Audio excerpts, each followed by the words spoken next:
Free fire গেমটা এমন একটা গেম যেটা যে একবার খেলছে সে বারবার খেলতে মনে চায়। প্রথম পারবে না, চেষ্টা করতে করতে যখন পেরে যায় তখন আর ছাড়ে না। আর এই গেমটা যারা একবার খেলছে, যার মনে একবার জায়গা করে নিয়েছে, সে কখনোই গেমটা বলতে পারবে না। সে যদি একদিন 2 দিন 7 দিনও না খেলে, সে 7 দিন পর আবার ঠিকই এই গেমটার ভিতরে ঢুকবে। কারণ এই গেমটা কখনো কাউকে কষ্ট দেয় না। এই গেমটা সবসময় সবাইকে আনন্দ রাখে। এই গেমটাতে আমি অনেক সময় কাটাইছি, আর এটা আমি কখনো ভুলতে পারবো না। এই গেমটা আমার কাছে এমন একটা গেম যেটা কিনা আমি বলে বোঝাতে পারবো না।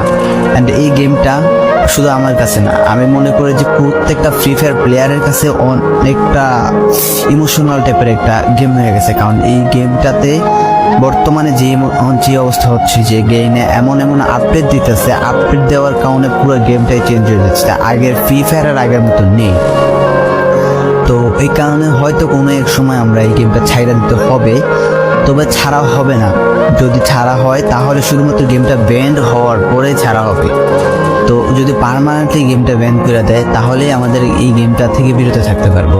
আর না হলে কোনোভাবে ছাড়া, যতই আপডেট আসুক না কেন আমরা ছাড়তে পারবো না। এই গেমটার মধ্যে যত একটা মায়া জড়াই গেছে, তো এটা আমাদের পক্ষে ছাড়া একবারে পসিবল না।